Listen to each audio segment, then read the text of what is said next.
반갑습니다. 여러분, 구약계로 두 번째 시간입니다. 지난 시간에는 지금도 물론 마찬가지입니다만, 이 영상으로 찍는 게 되게 어려운 일이에요. 그래서 지난번에 이제 뭐 제가 끊어서 이제 편집하면서 이제 하느라고 여러 이제 내용들을 강의를 했다가 이걸 편집하려다 보니까 어느 부분들이 이제 날아가 버렸어요. 그래서 여러분들 본의 아니게 지난 시간에는 분량이 매우 적게 진행이 된 거에 대해서 죄송하다고 말씀을 드리고, 제가 연합성 총회에서 강의한 일에 가장 짧은 강의가 되지 않았는가 이렇게 생각이 듭니다. 자, 어쨌든 뭐 여전히 부족하고 좀 어색하지만 어쨌든 뭐 이제는 편집하지 않고, 뭐 물론 중간에 좀 정말 이상한 부분들이 있다면 이제 잘라낼 수 있는 부분, 어떤 제 권한이 있으니까요. 그런 것들은 이제 편집을 좀 하게 할 수도 있겠지만, 그냥 풀로 중간에 좀 제가 좀 잠깐 이제 멈추는 시간이 있든지, 아니면 뭐 잠깐 뭘 들여다보는 시간이 있든지, 뭐 여러 가지 것들, 이런 것들도 그냥 현장에서 공부하는 것 같이 끊거나 편집하지 않고 그냥 진행할 수 있도록 그렇게 하도록 하겠습니다. 과정 조금 뭐 현장에서 한다고 한다면 뭐 큰 문제가 되지 않겠지만, 영상으로 보는 과정 속에서 그런 시간들이 있으면 조금 불편할 수도 있겠지만요. 여러분들 제 이제 한계라는 걸 좀 인정해 주시고, 그렇게 이제 기쁨으로 함께 수업에 참여해 주시기를 부탁을 드립니다. 지난 시간에 과제가 있었죠. 과제는 신명기를 읽어오는 거였어요. 신명기 읽어오는 건데 여러분들 다 읽으셨으리라고 생각을 하고, 수업을 들을 때 여러분 댓글에 이제 여러분 출석했습니다라고 이렇게 댓글을 쓰실 때에 더불어서 함께 더 쓰세요. 신명기 읽었습니다라고 이제 그렇게 쓰시면 됩니다. 자, 그렇게 하시면 되고, 미리 이제 이따 끝날 때쯤에 제가 또 까먹을 수 있으니까요. 다음번 이제 과제죠. 이번 이제 2주간 동안 다음번이 우리가 며칠일지 추석을 지나고 만날 것 같은데, 어쨌든 시간이 좀 많습니다. 여러분들 이제 각자 여러분들 교회에서 또 교회 학교라든가 이제 섬기는 그런 교사도 계실 거고, 또 다른 사람들 가르치는 위치에 있기도 하겠습니다만, 이번 두 번째 과제는 바로 그겁니다. 구약성경 목록을 외우는 거예요. 구약성경 목록을 외우는 것. 사실 성경의 목록은 뭐 저 예전에 이제 초등학교 때 교과서 앞에 이제 교육 헌장인가요? 나는 뭐 무슨 국가적 사명을 띠고 뭐 이 땅에 태어났다 뭐 저쪽 하는 거 그거 외우라고 했을 때 저는 그런 생각을 했어요. 앞에 책에 써 있는데 왜 그걸 외워야 되나라고 생각을 했어요. 근데 뭐 그것을 외움으로 인해서 이제 교육의 어떤 가치성을 모두가 같이 고취하자고 하는 그런 취지로서 그런 것들을 외우라고 했겠죠. 근데 이제 어린 마음에 이제 치기 어린 마음으로 써 있는 걸 뭘 외우냐 이렇게 했지만, 여러분 성경 구약 성경에 나오는 구약의 목록, 창세기, 출애굽기, 레위기, 민수기, 신명기부터 쭉 해서 39권 말라기까지 요 부분들을 이제 여러분들 외워야 참 유익해요. 왜냐면은 이제 뭐 여러분 아시겠죠? 성경에 무엇이 써 있는지, 무엇이 구약이고 어디가 신약인지는 우리가 신학생으로 분명히 알아야 되겠죠. 또한 성경을 찾을 때도 유익하고요. 그리고 성경에 대한 부분들 각 권에 대한 이해도가 있으므로 가장 기본적으로 이름을 외우고 성경 순서적으로 흘러가는, 즉 그래서 이게 이따가 언급이 될지 모르겠습니다만, 성경의 배치 자체가 사실 시간 순으로 되어 있는 상황이에요. 선지서도 그렇고 전반적으로 쓰여진 시간에 따라서 그 순차적으로 배치가 된 걸로 볼 때, 우리가 이러한 것들을 이해하고 외움으로 인해서 좀 더 깊이 있는 구약 성경 이해를 할 수 있다. 그래서 여러분 과제입니다. 다음 시간에는 구약 성경 목록을 다 외우고, 댓글에다가 쓸까요? 댓글에다 써도 됩니다. 여러분 보지 말고, 컨닝하지 말고 양심껏 댓글에다가 창세기부터 말라기까지 39권을 쭉 한번 출석했습니다 하면서 한번 쳐보세요. 쳐보시고 뭐 그것 좀 쉽지 않으신 분들도 있을 거예요. 뭐 핸드폰을 한다든지 뭐 그런 분들이 계셔서 어려우시면 그죠? 종이에다가 연필로 여러분들이 창세기에서부터 말라기에 이르기까지 39권 목록을 쭉 쓰십시오. 쓰시고 그 목록을 쓴 것을 사진 찍어서 댓글로 올리든가 아니면 단톡방으로 올리시면 전도사님께서 그걸 체크를 할 수 있도록 그렇게 하도록 하겠습니다. 자, 과제까지 다 얘기가 됐습니다. 자, 이렇게 하시고 지난 시간에 우리가 이제 이야기를 짧은 시간 나눴던 것들은 바로 그거였습니다. 우리가 성경에 대한 신뢰, 성경을 어떻게 이해할 것이냐, 성경을 어떻게 하나님이 저자들을 통해서 쓰게 했느냐, 그것은 어떻게 영감을 주었고 또 어떤 방법으로 기술하게 했느냐, 여러 가지 말씀을 했지만 우리는 하나님 말씀의 무호성을 우리가 이루기 위해서는 성경 영감의 완전성, 완전 영감서를 우리가 믿어야 되는 거예요. 완전 영감서이라는 것은 뭐 여러 가지가 있고 또 그 안에서도 여러 가지가 있었겠습니다만 제시해 드렸죠. 우리가 기본적으로 모든 전통 교회들이 추구하고 고백하고 있는 두 가지 영감의 가치가 있어요. 하나는 하나님께서 얼만큼 우리에게 영감을 주셨느냐, 그 저자에게 영감을 주셨느냐, 유기적 영감설이었죠. 유기적 영감설. 그리고 어떻게 영감해서 그 성경을 쓰게 했느냐, 축자적 영감설이었어요. 성경에 쓰여져 있는 모든 그 단어까지도 하나님께서는 감동을 주신 것이다. 분명히 다르다고 했죠. 기계적 영감설하고는 다릅니다. 기계적 영감설은 하나님이 불러주셔서 일일이 인간의 이성이라든가 사고가 지양되고 불러주시는 대로 무의식 속에서 또는 어떤 황홀경 속에서 썼다라고 하는 그러한 이론이죠. 근데 우리는 기계적 영감설을 지지하지 않습니다. 기계적인 것이 아니라 축자적, 하나님께서 그 단어들을 그 저작자의 어떤 환경과 또 기능과 은사와 여러 가지 이제 모든 것들이 복합적으로 나타나서 그가 신앙 고백적 태도를 가지고 하나님 주신 영감을 따라서 그가 선택한 단어들을 통해서 성령의 감동이죠. 그 감동에 따라 선택한 단어들까지도 성령의 이끄심이었다라고 하는 유기적 영감설과 축자적 영감설을 우리는 믿습니다. 이 가운데 이것을 완전 영감설의 범주에 들어가 있는 것이고요.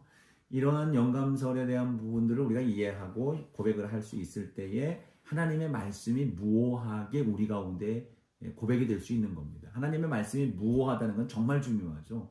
우리가 하나님의 말씀을 무오한 하나님의 주신 계명이고 계시고 말씀이라고 믿는 믿음의 고백이 있을 때에 그 말씀을 따라갈 수 있는 그런 충분한 명분이 되는 거예요. 지금 이 말씀이 누군가에게 개인적 생각을 쓴 글이라고 한다면 저는 이 말씀에 헌신할 수 없을 것 같습니다. 그죠? 헌신할 수 없죠. 이것이 전적인 하나님의 영감을 따른 하나님의 뜻이와 하나님의 말씀이기 때문에 우리는 우리의 인생을 바쳐서 이 말씀을 따라 살아가는 삶이 되는 것입니다.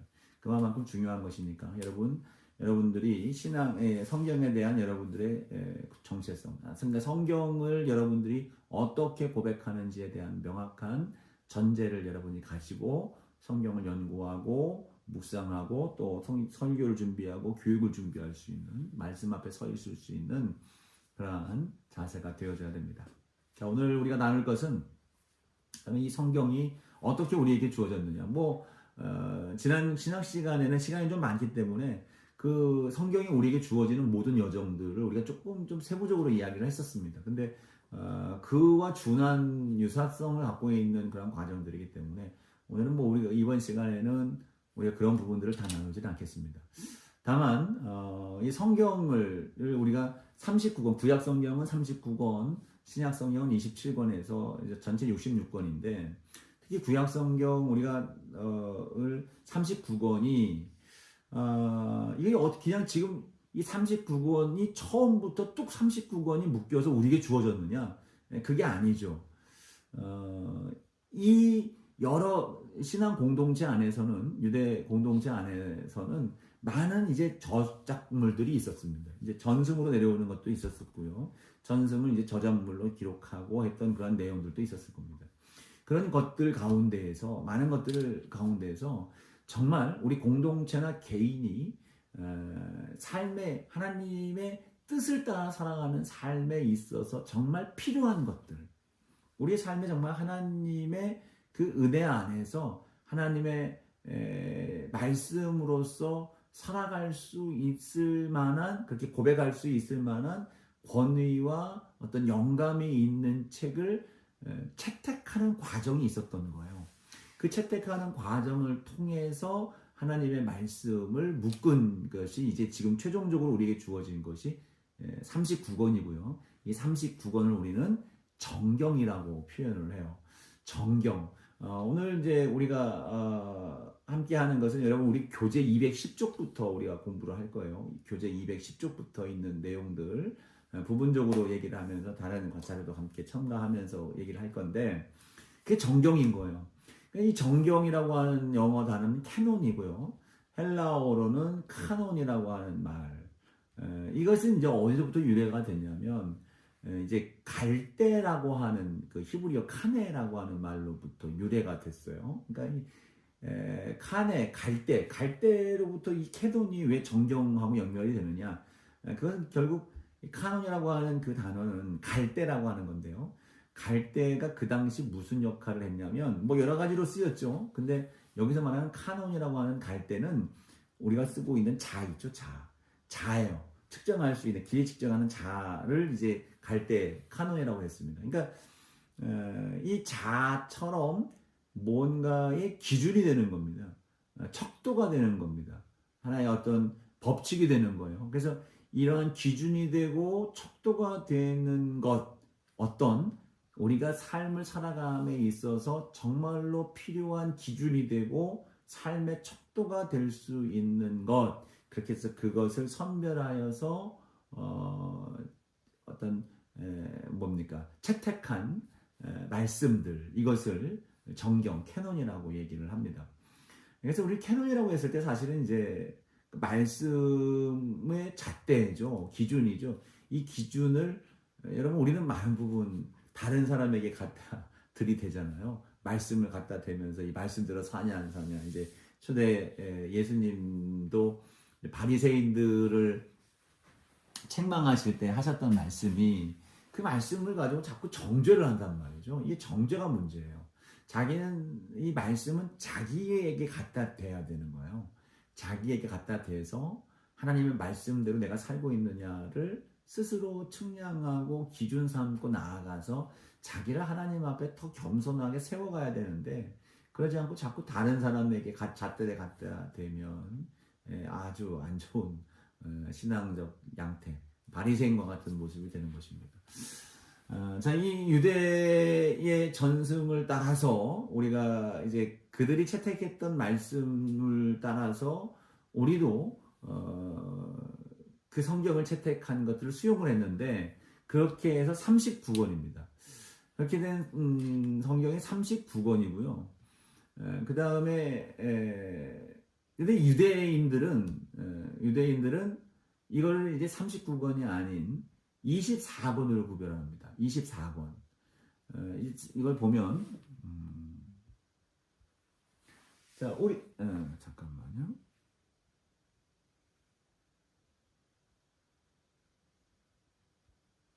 자, 이거죠. 예, 화질이 좀 좋지 않습니다만, 자, 우리 자, 우리가 구약성경 39권은 이렇게 구성이 되어 있습니다. 창세기로부터 시작해서 이제 역대기, 하루.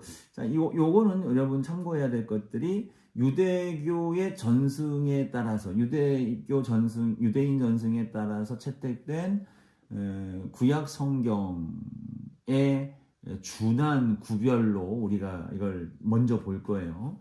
물론 이제 성경의 분류는 지금 우리는 이렇게 안 하고 조금 다르게 분류를 하죠. 근데 유대적 전통에 따른 이제 구별이라고 보시면 되겠습니다. 자, 전체 이제 39권인데요. 율법서가 5권이에요. 율법서는 변함이 없습니다. 창세기, 출애굽기, 레위기, 민수기, 신명기 이 5권이 율법서예요. 율법서고 우리가 좀 다른 게 자, 여기 이제 예언서예요. 예언서 21권인데 여호수아, 사사기, 사무엘, 상하, 열왕기, 상하, 이사야, 예레미야, 예스겔 쭉 이제 이걸 여호수아부터 말라기에 이르는 이 말씀을 선지서, 예언서라고 얘기를 합니다.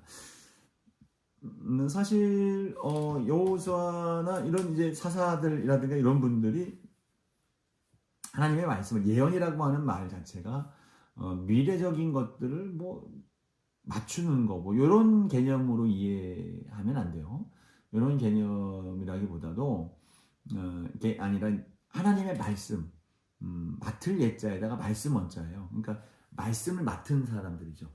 여호수아 이후 요 부분들 모두 이제 하나님의 말씀을 받아서 이 말씀을 선포한 것으로 여겨짐으로 인해서 이걸 예언서로 구별을 합니다. 그 다음에 이제 성문서입니다. 성문서는 우리가 잘 알고 있는 바 시편, 욥기, 잠언, 예, 그죠. 아가, 우리가 알고 있는 건 전도서 이렇게 되어 있지만 여기 전부 다 룻기, 에스더, 다니엘, 예레미야가, 에스라, 느헤미야, 열왕기, 상하까지도 성문서로 포함이 되어 있습니다. 그래서 이게 지금 유대인 전통으로는 24권이라고 좀 전에 말씀을 드렸는데 같은 맥락으로 한번 보시면 이렇습니다.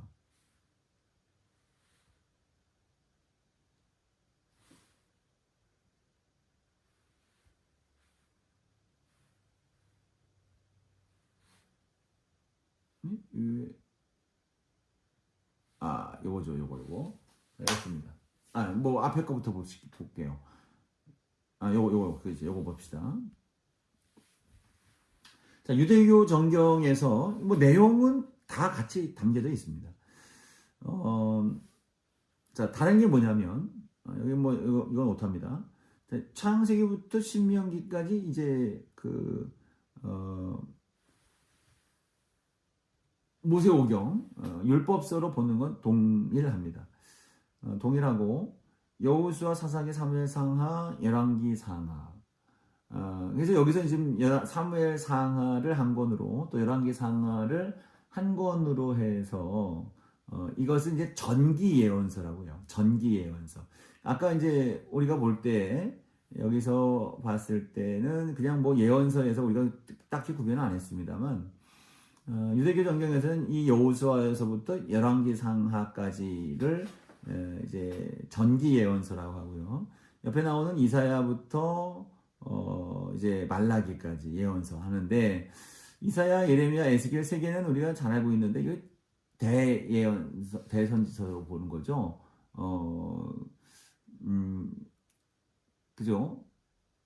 네 권의 호세아까지 이제 이렇게 포함, 이사야, 예레미야, 에스겔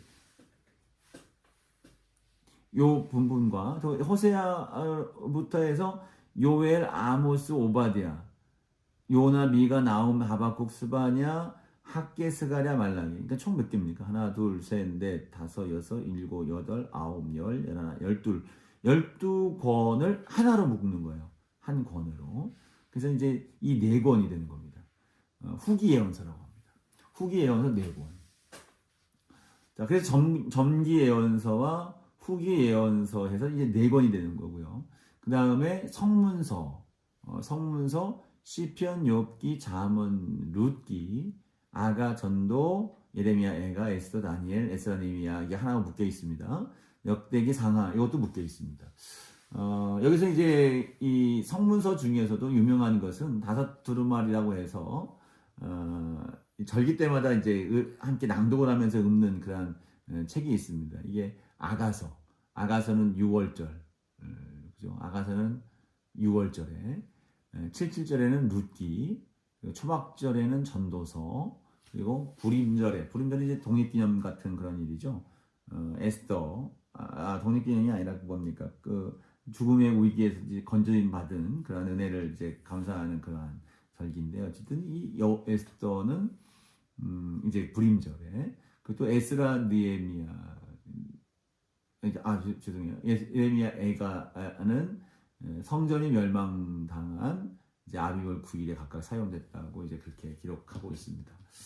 에스라, 느헤미야가 이제 한 편으로 되어 있고요. 그 다음에 역대기, 상하가 한 권으로 되어 있습니다. 그래서 총 24권. 이게 이제 유대인 전승 속에서 전해지는 그런 이제 24권의 분류입니다. 우리는 원래 그런 어떻습니까? 우리는 원래 이렇게 해가지고 요즘에는 모세오경, 그죠? 모세오경하고 역사서에서 12권, 여호수아 이하, 에스더까지 우리 역사서로 보는 거예요. 이야기로 쭉 진행이 되잖아요. 그리고 역사, 시간적 순서에 따라서 이게 배열이 되어 있습니다. 여호수아, 사사기, 룻기도 이제 사사 시대에 있었던 일들로 보고 있는 거고요. 사무엘 상하, 이제 다윗 전 사무엘 시대에 있어지는 왕정이 이제 초기 왕정이 세워지는 그때에, 그리고 다윗 시대에 이르기까지 이제 사무엘 상하가 되겠고, 열왕기 상하는 말 그대로 이제 왕국 시대, 왕정 통치 시대를 이야기하고, 열왕기 상하와 역대 상하가 이제 같은 시기죠. 요거는 이제 다른 차원, 유사성이 있는 내용들이지만 어떤 관점이 다른 겁니다. 그리고 에스라 느헤미야, 요거는 이제 포로기 시대 때, 에스더 역시 포로기 시대에 있어진 역사 시간 배열에 따라서 가는 겁니다. 모세오경을 율법으로 잡기도 하고, 또 모세오경부터 역사서 17권 전체를 이제 역사서로 분류하기도 합니다. 그것은 이제 이것 역시 하나의 이야기의 흐름을 따라서 진행되는 방식으로 볼 때에 역사서의 범주로 분류하기도 합니다. 자, 그 다음에 이제 시가서, 욥기, 시편, 잠언전도, 아가서, 이 5권이 시가서로 보시면 되고요. 선지서, 이사야, 예레미야가, 에스겔, 다니엘까지 대선지서, 호세아부터 말라기까지 소전 선지서로 보는데, 대선지서와 소선지서의 차이는 다른 게 없습니다. 뭐 대선지자의 크고 위대한 선지자이기 때문에 대선지서다, 소선지서는 뭐 작은 선지서다라고 분류하지 않고, 이거는 이 선지서, 이 성경의 분량에 대한 분류입니다. 분량에 따라서. 그래서 그렇게 여러분 이해하시면 됩니다. 그러니까 이사야, 예레미야가 이제 같이 묶여 있는 거고요. 에스겔, 다니엘이 분량이 많잖아요.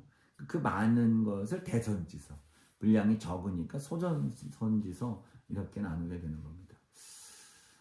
이런 것으로 생각할 때 앞서 이제 그 성경의 영감설도 이야기를 했고, 또 우리가 이 말씀이 우리에게 주어지는 이 과정 속에서 정경이라고 하는 과정, 정경화 과정이라고 하는 이 과정을 거쳐올 때에 우리는 이 성경을 때로는 우리가 성서라는 표현도 하고 있습니다만, 성서라는 개념 말고 성경이라고 하는 그 성경의 권위가 더 무게감 있게 권위를 인정하는, 시인하는, 그러니까 성서는 이 서라는 말 자체가 책이라는 뜻이잖아요. 그런 의미에서 이제 성서보다는 성경이라는 표현이 더 적절하다. 자, 그렇다면 우리가 이제 갖고 있는 이 구약 성경 39권이 우리에게 채택되었던 그런 의미, 기준이 무엇이었을까? 기준은 크게 이제 세 가지로 볼 수가 있어요. 뭐 네 가지로도 뭐 여러 가지, 뭐 세네 가지 정도가 아니라 가장 기본적인 그런 기준점이 되는 게 있습니다. 하나는 여러분 페이지 교재 211쪽에 있습니다. 보면 먼저는 하나님의 영감에 의해서 성경 언어로 기록된 말씀들을 구별했다는 거예요. 그러니까 하나님의 영감에 의해서 기록된 말씀들, 이것이 이제 정경의 첫 번째 기준입니다. 그러니까 이 하나님께서 선지자들에게 하신 말씀들, 즉 이 말씀들은 두 가지 언어로 성경이 기록됐는데 히브리어하고 아람어입니다. 히브리어와 아람어로 기록된 이 성경, 이것이 그 문자를 통해서 예언자나 또 하나님의 선택한 사람들을 통하여 영감에 따라 기록된 내용들, 이것이 정경의 첫 번째 중요한 기준입니다. 그래서 예레미야 1장 1절에도 여기 뭐 제시가 되어 있습니다만, 책에 뭐라고 되어 있습니까? 하나님의 말씀이 예레미야에게 임했다. 즉 성경에 예레미야에게 임했고 에스겔에 임했고, 이런 임한 말씀들, 이런 부분들에 있어서 나타난 이 현상, 이것들이 첫 번째 정경의 중요한 채택의 요소가 되는 겁니다. 그러니까 하나님의 임재가 확인이 되고, 또 하나님의 임재와 더불어서 그 하나님의 임재가 인정될 만한 신뢰가 있는 인물들, 이들이 쓴 성경, 이 책이 이제 정경화되어졌다라고 보시면 될 겁니다. 이제 이후에 이 하나님의 영감, 그래서 이 정경을 그러면 보면 모세 오경 이전에는 그러면 전승이라든가 이런 하나님의 영감이 없었느냐? 뭐 아니면 또 우리가 맨 마지막에 에스라 시대에 즉 포로기 갔다 온 에스라 느헤미야 이 시기 이후에는 또 없느냐라고 하는 걸 생각할 때에 이 요세푸스라고 하는 그런 역사가 유대 역사가의 기록에 의하면 선지자 예언자의 활동은 모세로부터 시작해서 이제 에스라 시대 에스라까지가 하나님의 영감에 의하여 기록된 문서다. 그 전과 그 후에는 없다고 간주한다. 그래서 여러 이제 기록들과 전승들에 의하면 이제 모세는 모세오경과 욥기를 모세가 썼고 여호수아는 여호수아 썼는데 이제 신명기 이제 34장에 나오는 모세가 죽은 이후에 뒤에 덧붙은 말들이 있거든요. 그래서 이걸 모세가 썼느냐라고 하는 그런 논쟁도 있는데, 그러니까 여호수아는 신명기 34장 그 5절부터 12절까지 여호수아가 썼고, 사무엘은 사무엘서를 썼고, 사사기 룻기를 다윗 왕 사무엘서 하고 사사기 룻기를 이제 사무엘이 썼고, 다윗은 시편, 또 예레미야는 예레미야 열왕기서, 또 예레미야 애가를 썼고, 히스기야 왕과 그 보좌들이 이제 이사야 잠언 아가 전도서를 썼고, 끝으로 이제 에스라가 에스라 느헤미야 역대기를 썼다. 그래서 그 이후에 있어지는 어떤 또 다른 저작물이 있어도 이것은 그 시대적으로 그 이후는 성경 하나님의 영감으로 인한 저작은 될 수가 없다. 즉 성경 우리가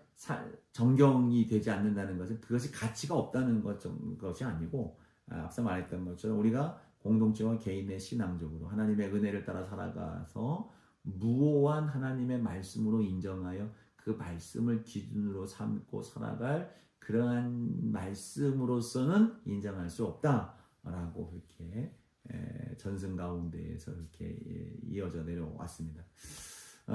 어쨌든 첫 번째는 뭐였어요? 하나님의 영감에 의해서 예언자와 선지자들 또 영적 지도자들에게 말씀이 임했고, 그 말씀이 이 영감에 따라 임한 그 말씀의 어떤 진정성, 어떤 명확성 이런 부분들을 먼저 1차적으로 잡았고요. 또 하나 정경을 채택한 것은 그 시대의 왕이 신뢰하고 선포한 것들을 전제했습니다. 그러니까 왕이 백성들 앞에서 하나님의 말씀으로 읽고 낭독하고 인정했던 것들이 뭐냐, 이것을 가지고 이제 정경화하는, 정경을 채택하는 데 있어서 중요한 또 하나의 기준이었다. 예를 들어서 이 책에서는 213쪽에 보니까 열왕기하 23장에 나와 있는 내용 2절 3절 말씀을 제시를 했어요. 그래서 요시야 왕이 여호와의 성전을 보수를 하다가 율법책을 발견을 했죠. 그래서 온 백성들에게 그 율법들을 낭독하게 하고 국민들에게 선포를 하고 그 규례를 지킬 것을 요청했단 말이죠. 그래서 그 책은 100% 뭡니까? 하나님의 말씀이다, 정경이다 라고 하는 것들을 인정했다는 겁니다. 자, 세 번째로는 예배 때의 예전용으로 공인된 것들, 이러한 책들이 정경이 되었습니다. 대중 예배 때에 모여서 사용하고 낭독했던 것들이다.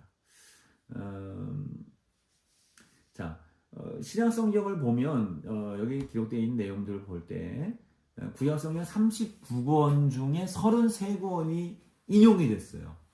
여기 이제 성경 말씀에 있는 창세기에 있는 말씀, 신명기에 있는 말씀, 레위기에 있는 말씀, 시편에 있는 말씀들, 부분적으로 신약 성경 39권 중에 33권에 있는 내용들이 인용이 됐단 말이에요. 근데 6권은 인용이 안 됐습니다. 그 6권이 뭐냐면 아가서, 룻기, 애가, 전도서, 에스라라고 이제 표현이 되고 있는데, 이 책들은 이제 하나님이 영감을 주셨느냐, 그러니까 그 33권은 신약 성경에서도 인용이 됐으니까 이 부분들은 하나님의 영감에 의해서 쓰여진 책이 맞다라고 이제 인정을 하게 되는 거예요.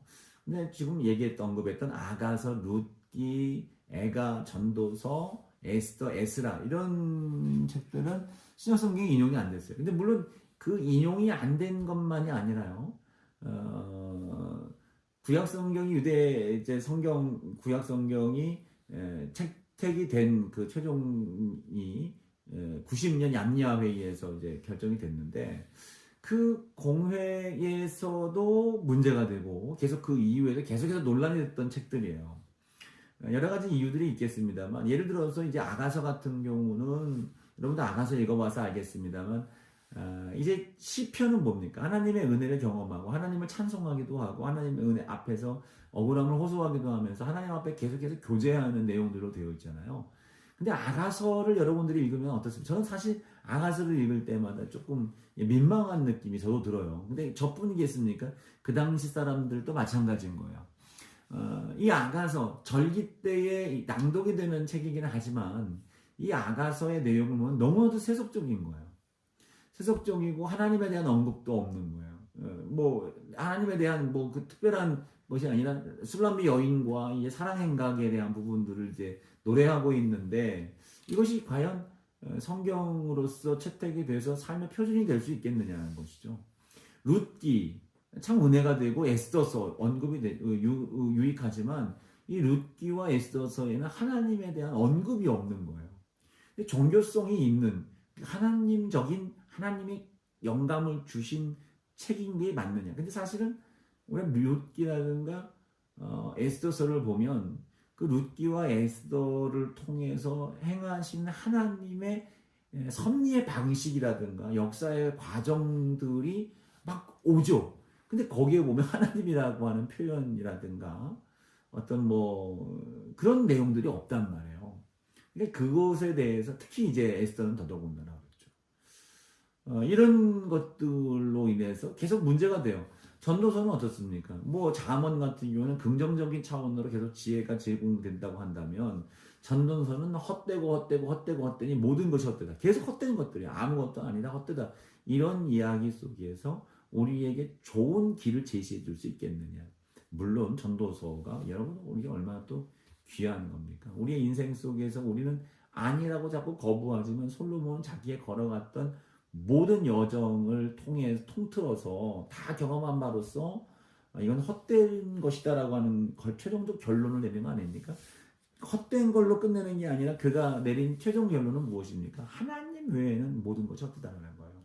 하나님 앞에 있어야 된다는 거죠. 근데 우리는 마음이 그래도 나는 한번 경험해보고 싶다. 어린 아이들 그러잖아요. 우리 중학교 때, 고등학교 때 그렇죠. 어른들이 하는 얘기가 뭐 이러면 하면 안 된다. 이러면 안 좋다. 실패한다. 얘기해도 뭐 그 말이 귀에 들어옵니까? 그냥 뭐 나도 그래도 좋사온이죠. 한번 해보고 싶어요. 막 이런 마음으로 나아가는 것처럼 이제 그런 전도서의 효과는 바로 그거죠. 어쨌든 과정 속에서 모든 걸 다 경험했던 그 사람이 인생의 그 모든 말년, 노년, 마지막에 이르렀을 때에 그가 찾은 진정한 지혜, 결론은 무엇이냐? 하나님이다라고 하는 사실을 우리에게 얘기해 주는 거. 어쨌든 에스라서를 제외하고는 이게 다 이게 뭐 뭐라고 할까요? 논란이 있었던 또 그 책들이 누가 썼는지를 명확하게 특정할 수 없는 그러한 내용들이기도 하다. 예, 그래서 이제 그런 부분들의 정경성을 결정짓는데 많은 시간이 필요했고 에너지가 필요했다라고 하는 것을 얘기를 하고 있습니다.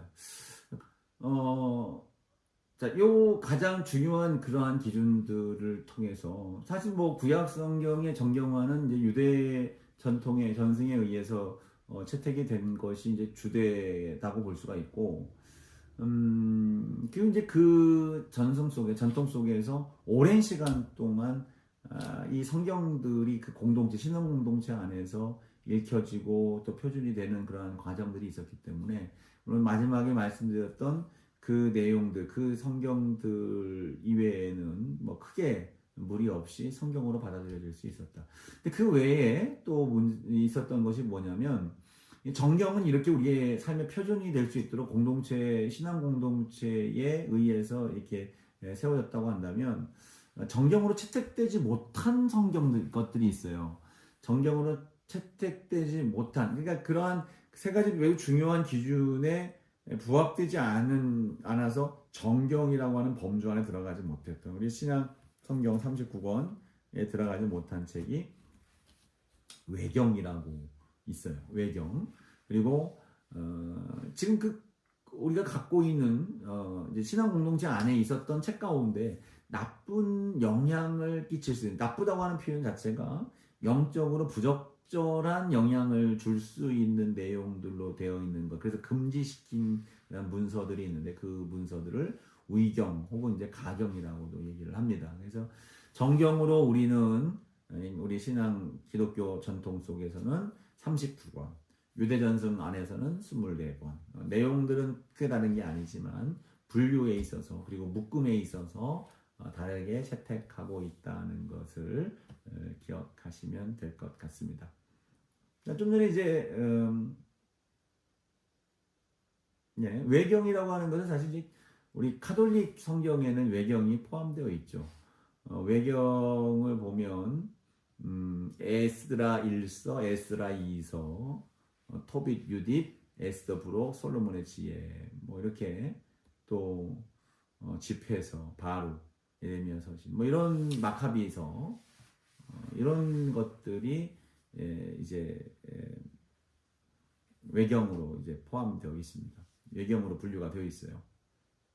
유대교 이제 24권이라고 하는 그런 24권으로 이제 지정한 것은 그것이 뭐 의도됐는지는 모르겠습니다만 그 12지파의 배수가 되는 숫자, 그런 의미를 이제 히브리인들은 이제 그런 것들의 언어 유희에 관련된 부분들을 숫자 맞추죠. 어느 나라도 마찬가지일 것 같아요. 우리도 숫자의 개념 이런 것들에 의해서 의미를 부여하는 것들이 있는데 24권으로 나눈 것은 12지파의 배수가 되는 것에 통해서 의미가 있고 그 이후 뭡니까? 오리겐 같은 경우는 초대교회 오리겐 교부죠. 오리겐 같은 경우에는 히브리 성경을 22권, 요세푸스라고 하는 초대 교부도 이제 22권으로 이제 강조를 했는데, 그렇게 이제 24권이 22권으로 된 이유는 이제 룻기를 사사기에 붙이고, 룻기가 이제 사사기 시대에 있었던 일들이기 때문에 룻기를 사사기에 붙이고, 또 예레미야 애가는 예레미야의 이제 부속 같은 거니까요. 예레미야 예언 후에 이제 멸망한 뒤에 망한 쑥대밭 되어 버린 이제 예루살렘을 바라보면서 눈물 흘리면서 쓴 시 아닙니까? 그 예레미야 애가가 이제 예레미야와 통합을 시켜서 이제 두 권이 주는 거죠. 그러니까 책 자체를 제외시킨 게 아니라 통합을 시킨 겁니다. 그래서 22권으로 이야기를 해요. 이 22권이라고 했을 때에 큰 의미가 없겠습니다만 요거 이제 히브리의 알파벳이 22자이기 때문에 그 속에서도 또 의미를 두고 있다, 그렇게 얘기를 하고 있습니다.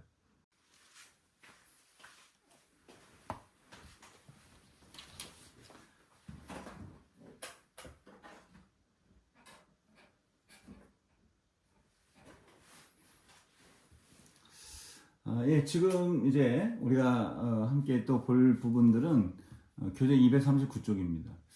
구약 성경의 특수성이라고 이제 이름을 이제 여기서는 제시를 했는데요. 이건 그렇습니다. 지금 이 구약 성경이 배경이 되는 가나안 지역 자체가 매우 협소한 땅이에요. 그리고 사실은 이제 1970년대 기준으로 봤을 때에 매우 막 땅이 열악하죠. 사실 대부분 광야 같은 모래만 있는 사막이 아니고 정말 돌짝밭 이런 것들, 건조 척박한 땅이죠. 서부 영화 같은 데 나오면 그 황량한 벌판 있지 않습니까? 그런 유형이에요. 그리고 여러분 지금 보여드리면 요 이제 사진들을 여기 보시면 여기 지난 시간에 제가 배경적인 지형적인 부분들은 간략하게 좀 했었기 때문에 뭐 오늘은 더 얘기하지 않고 요거를 여러분들한테 이제 자료를 드릴 거예요. 자료를 드렸을 텐데 여러분 그 교재 지금 나눠 드렸을 수도 있겠는데 요것들을 보면 이 전체적으로 이거 보세요. 사실 이 위치 자체가 전부 다 이 위에 보면 거의 대부분의 내용들을 보면 이제 산지란 말이에요. 여기 지금 산이 다 보이는데 헤브론이라고 하는 그 지역 자체가 여기가 이제 높은 지대입니다. 보시면 이 지중해 수위라고 해서 보통 우리가 해발이라고 하는 표현을 쓰잖아요. 해발이라고 얘기를 했을 때 해발은 해수면 바다의 물 위에 이제 그 해수면 수위를 보는데 이 이스라엘 땅 자체가 매우 이게 해수면보다도 밑에 있어요. 사해가 있는 사해의 수위는 지중해보다 한참 밑에 있고 요단강도 마찬가지입니다. 갈릴리 호수도 그렇고 전부 다 이제 해수면 밑에 있어요. 마이너스라고 쓰여지죠. 그 위에도 보면 헤브론산, 베들레헴, 예루살렘 다 산지예요. 그러니까 그 예루살렘도 성전산과 시온산, 성전이 지어진 시온산, 성전산이라고 하고 그 반대편 예수님이 기도하셨던 겟세마네라고 하는 그 감람산이죠. 감람산 다 산지란 말이에요. 막 그렇죠. 막 언덕으로 올라가고 내려가는 그래서 그렇습니다. 감람산 여기 맞아. 예루살렘에서 감람산 마주 보는 거예요. 그리심산, 에벨산. 자, 이런 식으로 저 할면산 북쪽 끝에 있는 이제 눈 덮인 산, 만면설 산인데 다 산지예요. 여기도 보십시오. 평야지대는 이제 지중해 옆에 뭡니까? 옆에 있는 그런 정도의 평야 정도가 있고요. 보면은 그 뒤에 다 산지. 내려갔다 다 올라간 데가 한 산지입니다. 이것도 이제 그런 형태를 보여주는 그림이고요. 요 그림은 뭐 현대의 그림도 뭐 빌딩도 있고 합니다만 어쨌든 요 지금 현재 이스라엘 가나안 땅의 지형이 이렇다. 이 부분만 좀 평원이 조금 있고요. 평원이 있고 나머지는 거의 뭐 산입니다. 이거 뭐 늘 많이 보셨던 지도고요. 이 대표적인 산들을 쭉 이제 이야기를 보여주고 있는데 자. 말씀드리고자 하는 것은 그럴 정도의 척박한 현장이라는 거예요. 척박한 곳에서 작은 민족이죠. 작은 민족의 사람들인데 그 사람들을 통해서 온 세상에 복음이 전하여지는 통로가 됐단 말이죠. 그 다윗의 후손, 아브라함의 후손을 통해서 그리스도가 났다는, 하나님의 아들이 났다고 한다는 것은 매우 좀 특이한 일이죠. 특수한 상황인 겁니다. 더군다나 이제 이 가나안 땅에 제대로 살아본 적도 그렇게 긴 시간이 아닙니다. 이스라엘의 왕정 통치, 이게 그죠, 한 나라가 사사 시대에 좀 이제 제외하고 열왕기 시대에 이제 왕정 통치로 한 나라의 면모를 갖추고 살아갔던 시기가 뭐 400년, 500년 그거밖에 안 되는 거예요. 그러니까 전체적으로 전 인류의 역사 속에서 또 가나안 땅에서의 역사 속에서도 보면 매우 짧은 시간 동안 이스라엘 왕국이 형성이 되고 망하기까지 그렇게 오랜 시간이 걸리지 않았습니다. 짧은 시간이에요. 그런 사람들, 그런 민족, 그런 나라, 보잘것없는 존재죠. 그러한 존재들을 통해서 대체 이들은 어떤 사람들이냐? 무엇이 하나님의 백성들로서의 선택받은 그런 과정을 통해서 그들로 인해서 온 인류가 구원받는 과정으로 나아가게 되느냐? 이런 이제 질문들을 이제 갖게 되는 거예요. 그래서 이제 그러한 이제 그 중동 지역에 있는 여러분 교재 242쪽에 보면 이제 그런 이제 언급들이 되고 있습니다만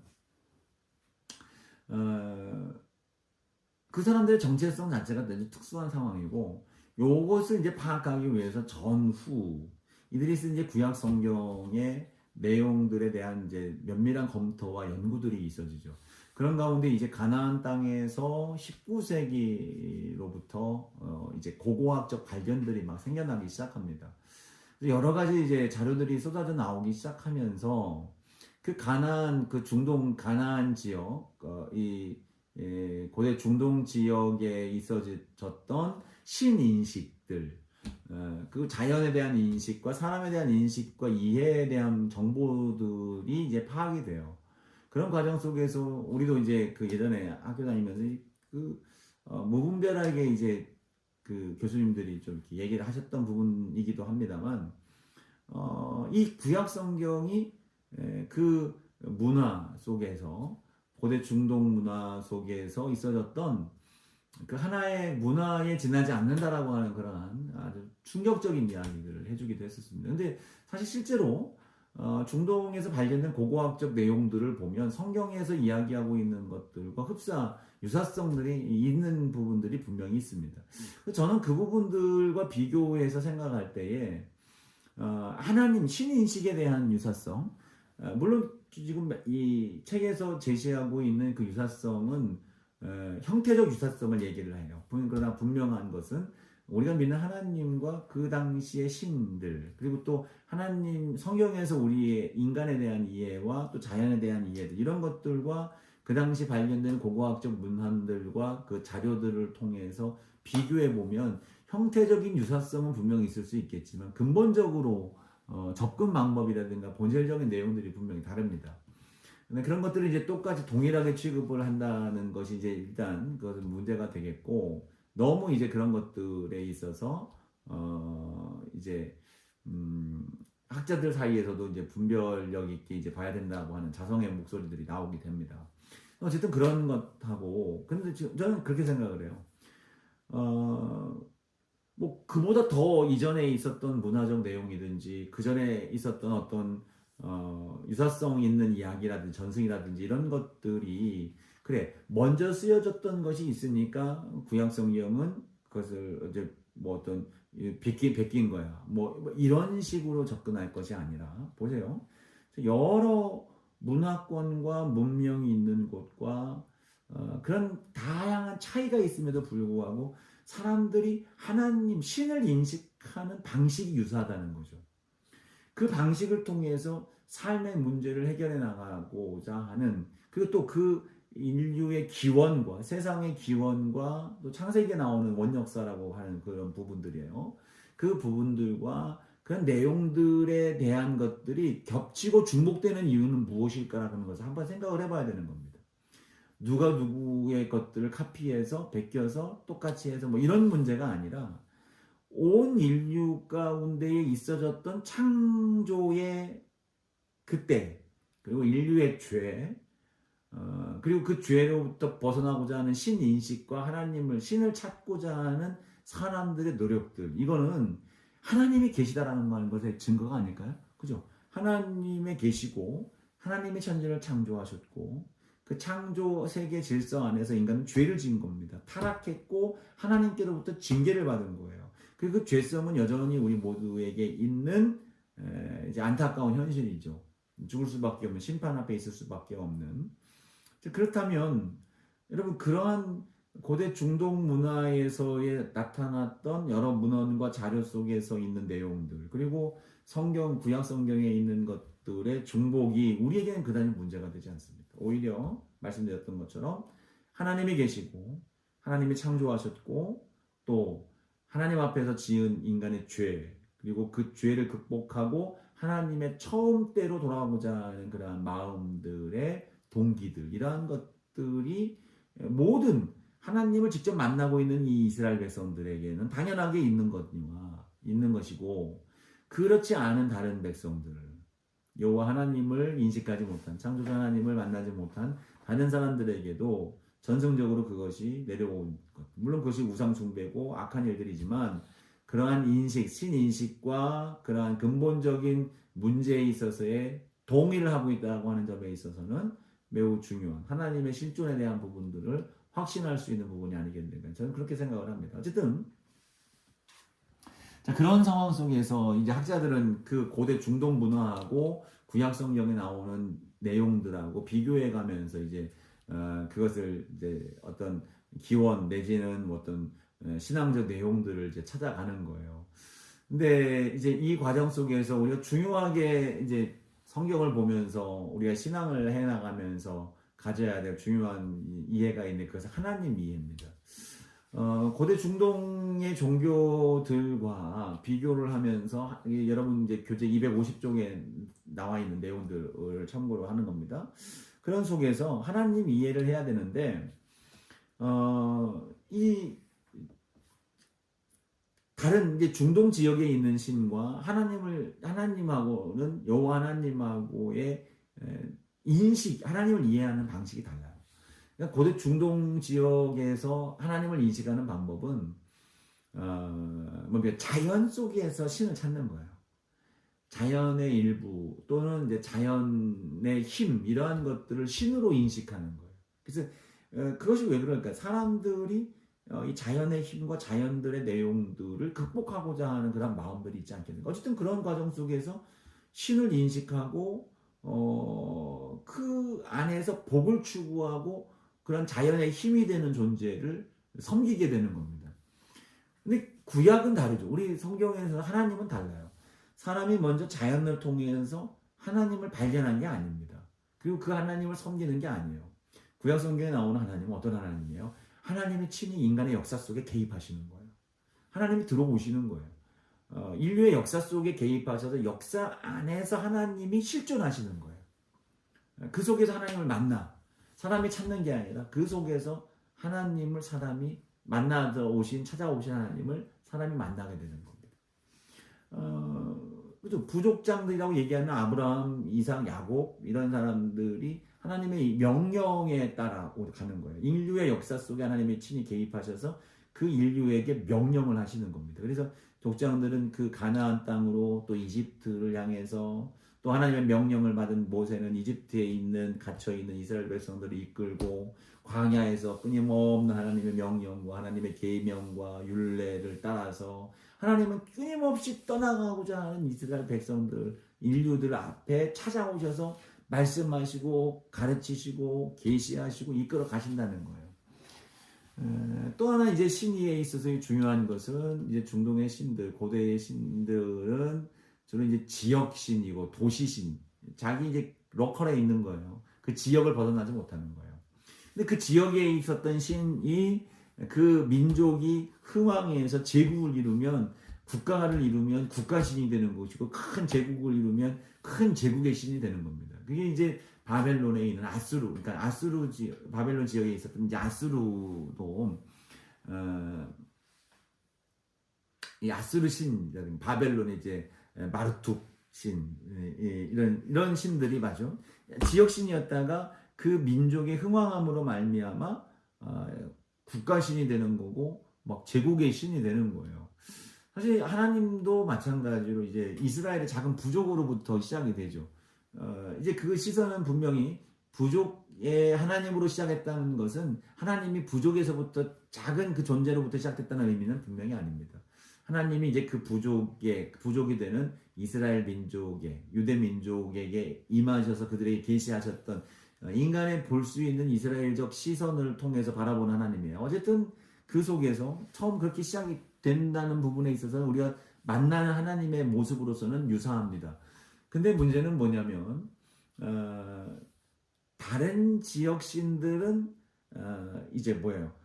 그 민족의 흥왕에 따라서 번성도 했지만 반대로 민족이 망하면 그 신도 망하고 끝나버리는 거예요. 근데 우리가 믿는 하나님은 그렇지 않습니다. 인간의 그 이스라엘 백성들의 역사에 개입하셔서 오셔서 이제 그들과 함께 하셨고, 그리고 그 마찬가지로 이스라엘 백성들이 국가가 됐으면 국가신도 되셨어요. 근데 문제는 뭡니까? 이스라엘 백성들이 망했으면 이스라엘 백성들이 망했냐? 그건 아니라는 겁니다. 이스라엘 백성들이 망했지만 여전히 하나님은 그 가운데 역사하셨어요. 지역 로컬에 제한된 하나님이냐? 아닙니다. 하나님은 성경에 보면 그 내에 제한되어 있는 땅만 이야기하는 것이 아니라 바벨론, 아수르, 모든 다른 이민족, 미디안, 다른 이민족들에게도 여전히 개입하셔서 하나님의 역사를 이루어 가시는 부분으로서 하나님으로 어떤 지역에 제한된 하나님, 또 어떤 민족의 흥황에 따라서 커들고 작아지는 그런 하나님의 존재가 아니라 언제나 그 자리에 그 모습 그대로 하나님은 열왕의 19개 하나님으로서 계시다라고 하는 것을 우리 성경을 통해서 볼 수가 있습니다. 뭐 신들의 호칭에서도 마찬가지예요. 창조주, 역사의 주, 뭐 우리가 이제 구약성경에 나오는 것들 이제 매우 흡사하게들 그 당시에 신들에게도 사용을 했습니다. 아버지, 뭐 왕, 위로자, 정의와 사랑의 공급자, 뭐 왕권과 법을 주시는 자, 뭐 유일신적 사상도 마찬가지입니다. 그런 것들이 다 이제 주어지고 있고 하지만 분명한 것은 그거예요. 우리가 믿는 하나님에 대한 부분들은 우리는 분명하게 구약 성경에서 이해하고 있는 하나님에 대한 이해는 분명히 다르다. 신 자체에 대한 이해부터 다릅니다. 중동 종교에서의 신은 이 자연의 일과 앞서 말씀드렸죠. 자연의 힘을 의미하고 있지만 우리 여호와 하나님은 자연의 일부나 어떤 힘으로 인식되지 않습니다. 오히려 자연은 하나님의 피조물에 불과한 거예요. 중동 종교 속에서 중도에서는 구약에서 피조물로 인정되는 것을 신으로 여기는 거예요. 그래서 예레미야서에서도 그런 얘기를 합니다. 부직갱이로 쓰고 있는 나무를 뭐 신으로 섬기고 있느냐, 미쳤다, 정신 나간 짓이다라고 하는 그런 내용들을 쓰고 있는 거예요. 10계명에 보십시오. 1장 1계명부터 4계명까지에 보면 참된 창조주와 피조물을 구별하고 생명력 있는 창조자에게 예배하는 것이 옳다는 것을 교훈하고 있어요. 근데 이제 그 자연으로부터 신을 찾고 자연의 힘으로부터 신을 찾은 그 존재들은 결국 이제 자기의 어떤 존재적 지위를 유지하기 위한 그런 방편으로서 신을 달래기 위한 방식으로 제사라든가 경배의 과정들이 필요한 거예요. 근데 우리 이제 하나님의 어떤 계명 속에서 하나님을 섬기고 하나님을 신앙하는 것 자체는 창조주와 피조물로서의 당연한 관계성을 이루어가는 그런 요소가 되어야 된다는 것을 말하고 있습니다.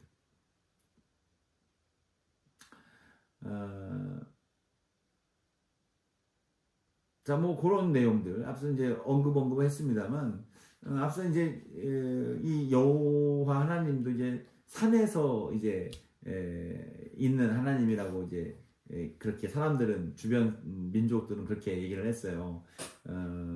산신이다. 그래서 전쟁 속에서 예전에 그 모세의 이야기로서 영화가 나왔던 게 있었는데요. 신들의 전쟁이었나요? 근데 거기서 이제 신들이라고 하는 것은 이제 하나님과 애굽의 신들과 이제 전쟁하는 그러니까 어떤 대립을 하는 그런 것들을 이제 표현한 날이겠습니다만 당시 이제 하나님에 대한 이해는 이스라엘 민족 유대인들의 하나님은 산신이었다. 산에서 힘이 있는 산에 있는 신이다. 아람 전쟁 속에서 이제 그런 것들을 이야기를 했어요. 산에서 싸운 전투가 많고 그지 이게 아까 봤던 것처럼 산에서 일부러 올라가 싸우는 게 아니라 그 지형 자체가 산인 거예요. 이스라엘 가나안 땅 자체가 이제 평지가 아니라 산이기 때문에 이 산에서 싸우는 이스라엘 민족들과의 전쟁 속에서 이 산신이라고 하는 인식들이 있는 거예요. 자, 아까 봤습니다만 그런 이제 시내산, 갈멜산, 시내산에서 이제 하나님은 산 중심으로 이제 하기도 해요. 시내산에서 모세와 이제 이스라엘 백성들에게 율법을 주죠. 갈멜산에서 바알의 어떤 제사장들과 영적 대립을 하고 승리를 하죠. 신약 성경에도 보면 다볼산에서 하는 예수님 변화의 이야기가 나오고요. 또 이삭을 바치고자 했던 데가 모리아산이죠. 이 모리아산은 현재 이제 모리아산으로 여김받는 시온산, 지금 예루살렘의 성전이 있는 이곳이죠. 그곳에서 그렇죠. 솔로몬도 기브온의 산이 있는 곳에서 산당에서 번제를 드렸어요. 이제 그 예루살렘의 위에 있는 그 성전도 우리가 시편 121편 고백하지 않습니까? 내가 산을 향하여 눈을 돌리라. 그 산이 뭐냐? 그 산은 뭐 높은 산 우리처럼 산기도하러 가는 산이 아니라 시온 산, 성전이 있는 그 산을 말하는 겁니다. 성전을 바라본다는 걸 얘기하는 거예요. 성전을 바라보니 나를 도우실 분은 하나님밖에 없다라고 하는 것을 얘기를 하는데, 근데 이 산에서 하나님은 물이 없는 곳에